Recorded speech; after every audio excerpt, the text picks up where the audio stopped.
बिस्मिल्लाहिर्रहमानिर्रहीम। अस्सलाम वालेकुम नाज़रीन, मैं हूं ज़ुल्करनैन हैदर। आप देख रहे हैं ZH न्यूज़। नाज़रीन, आज आपको कहानी बताता हूं एक वैक्सीन की, जो रशियन वैक्सीन है और पाकिस्तान में निजी कंपनी ने यहां पर लाने की कोशिश की। और उस सारे मामले में हुआ क्या है, वुज़रा जो हैं वो क्यों उसकी हिमायत करते रहे हैं, और कई एंकर्स भी इसमें खुल के सामने आए हैं कि रेट बढ़ाए जाएँ। रेट बढ़ाने की वजूहात क्या हैं, उस हवाले से वो भी आपको आगाह करता हूँ। इसमें बड़े अहम पॉइंट जो है वो मैं आपको बताता हूँ। नाज़रीन, एक कराची की निजी कंपनी है, उसने रशियन कंपनी से रब्ता किया और वहाँ से वैक्सीन मंगवाई और हुकूमत पाकिस्तान को कहा कि जी वो वैक्सीन लेकर आए हैं तो रेट मुकर्रर किया जाए और उन्हें यहाँ पे फ़रोख्त करने की इजाज़त दी जाए। जब मामला ये ड्राइव के पास पहुँचा तो वहाँ पर ये बात सामने आई कि 10.कुछ डॉलर में ये वैक्सीन उन्होंने वहाँ से ख़रीदी है, रूस से, और यहाँ पर अगर सारी जो मिला लें लागत वो तकरीबन पड़ी है जी $16 की। तो हुकूमत ये चाह रही थी कि $16 की अगर पड़ी है तो चलो मैक्सिमम $26 तक हम कर देते हैं, ताकि जो ख़ास तौर पे पाकिस्तान के गरीब आवाम हैं जो ख़ुद से लगवाना चाहते हैं तो वो भी लगवा लेंगे और जल्दी उन तक ये वैक्सीन भी पहुंच जाएगी। मगर कंपनी ने कहा कि जी रेट इंतहाई कम है, आप ये रेट ज़्यादा करें। हुकूमत बार बार कहती रही कि नहीं, रेट कम ही रखें। ये मामला फिर पहुंचा जी, और फिर मामला आ गया जी $54 पे। यानी तकरीबन ये बनती थी, यानी जो 2 खुराकें बनती हैं 8,000 समथिंग की। तो उन्हें कहा गया जी कि ये रेट मुकर्रर कर दिया है, अब आप फ़रोख्त कर सकते हैं। खबरें चलवेगी और फिर अचानक से ये भी मार्केट में सोशल मीडिया से और मुख्तलिफ एंकर्स ने ट्वीट भी करना शुरू कर दिए, और यहाँ तक कि हमारे पास इतलात हैं कि एक आला अफसर जो ड्राइव का है उसको कई एंकर्स फ़ोन करते रहे हैं कि आप इसका रेट जो है वो बढ़ाएं। ये कंपनी के साथ ज़्यादती है कि जी $54 जो है वो रेट आपने रखा है। अफसरों के मुताबिक तकरीबन 40% जो है वो इनको प्रॉफिट था, मगर उसके बावजूद भी ये उस बात पे राज़ी नहीं थे कि जी 40% जो प्रॉफिट है वो कम है, तो प्रॉफिट ज़्यादा होना चाहिए। और ये मामला पहुंचा तो यहाँ तक कि वज़ीर आज़म इमरान खान तक भी ये बात पहुंचाई गई कि जी वुज़रा हैं कुछ, वो इस मामले में दबाव डाल रहे हैं, वो मजबूर कर रहे हैं ड्राइव के अफसरों को कि आप रेट बढ़ाएं, और एंकर्स भी वो भी फ़ोन करके दबाव डाल रहे हैं कि जनाब रेट बढ़ाए जाएं और ताकि इस कंपनी को इजाज़त दी जाए।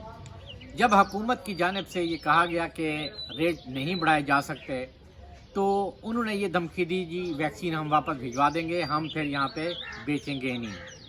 लेकिन इस दौरान ये दबाव का जो सिलसिला है वो जारी था, और हमारी इतलात के मुताबिक एक रिपोर्ट भी तैयार की गई है जिसमें वज़रा के नाम भी शामिल हैं और उन एंकर्स के भी नाम शामिल हैं कि जो इस पे दबाव डाल रहे हैं।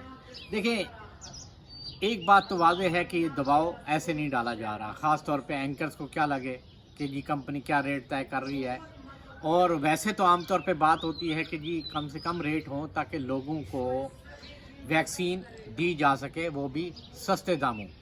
मगर हमारे यहाँ हिसाब उल्टा है और ये कोशिश की जा रही है कि जनाब रेट बढ़ाए जाएं।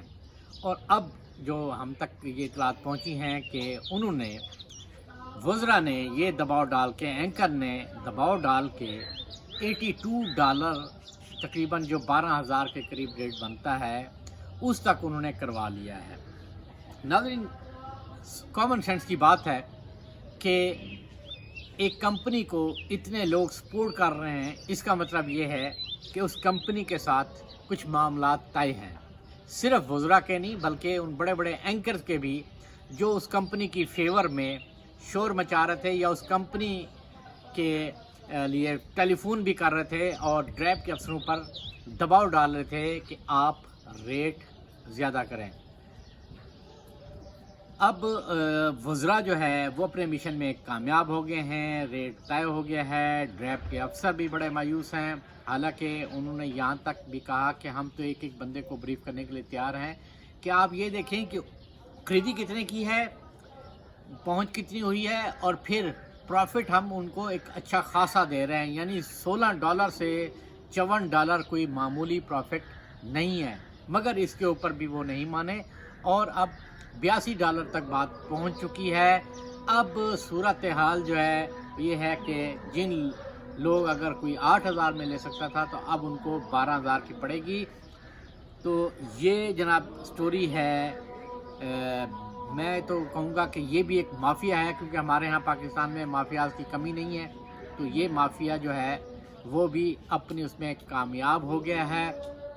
خان صاحب نہ چاہتے ہوئے بھی ہار گئے ہیں ان وزراء سے جنہوں نے یہ دباؤ ڈالے اور اس ویکسین کا ریٹ بڑھانے کی کوشش کی۔ ناظرین، آخر میں آپ کو بتاؤں گا کہ مریم نواز کے حوالے سے چل کیا رہا ہے، تو یہ ہے کہ مریم نواز آپ جو ذرائع بتا رہے ہیں کہ بیک ڈور سے رابطے ہیں اور وہ حکومت کو یہ میسج بھجوا رہی ہے کہ جی میرے ساتھ ایک ایگریمنٹ ہوا تھا کہ جی پہلے میاں نواز شریف صاحب جائیں گے اور پھر مریم نواز جائے گی، تو وہ ایگریمنٹ جو ہے وہ اس پہ پورا اترا جائے اور ان کو بھی بیرون ملک بھجوایا جائے۔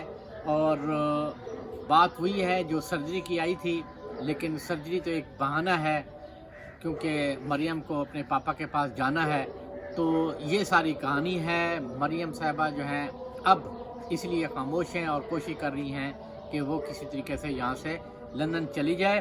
دوسرا، پیپلز پارٹی اور نون لیگ میں جو انبن ہے وہ انتہا کو پہنچ چکی ہے۔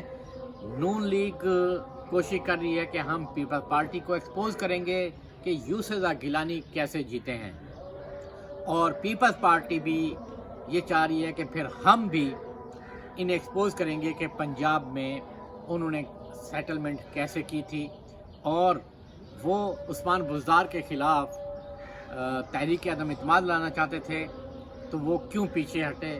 اب دونوں جو پارٹیاں ہیں ایک دوسرے کے راز کھولنے کے لیے تیار ہیں، کسی بھی وقت بڑے راز آپ کو مل سکتے ہیں کہ جناب راز کھل چکے ہیں، اور نون لیگ نے یہ کیا اور پیپلز پارٹی نے یہ کیا، کیونکہ پیپلز پارٹی کو تو سب سے پہلے ایک ہی دکھ تھا، وہ تھا فرحت اللہ بابر کا، کہ خیبر پختونخوا سے فرحت اللہ بابر کے مقابلے میں اگر نون لیگ اپنا امیدوار کھڑا نہ کرتی، اگر نون لیگ کا امیدوار پیسے دے کر ووٹ نہ خریدتا تو ان کا یہ امیدوار جو ہے وہ جیت جاتا۔ فرحت اللہ بابر کے ہارنے پر پیپلز پارٹی واقعی ہی دکھی ہے، اور اب انبن جو ہے وہ شدید ہو چکی ہے، اور پی ڈی ایم کا جو شرازہ ہے وہ اب مکمل طور پہ بکھر چکا ہے۔ بلاول مولانا فضل الرحمان کے خلاف بھی بیان دے چکے ہیں، تو اپنے اپنے جو سب کے ایجنڈے تھے، مفادات تھے، وہ اب کھل کے سامنے آ گئے ہیں۔ اب باری آ گئی ہے ایک دوسرے کے اوپر دوبارہ سے الزامات کی بھرمار۔ تو ناظرین، یہ تھی صورتحال اور یہ تھی جو ڈیولپمنٹ اس وقت اسلام آباد میں بھی چل رہی ہیں، اس حوالے سے آپ کو آگاہ کیا۔ انشاءاللہ اگلی ویڈیو کے ساتھ پھر حاضر ہوں گا، تب تک کے لیے اللہ حافظ۔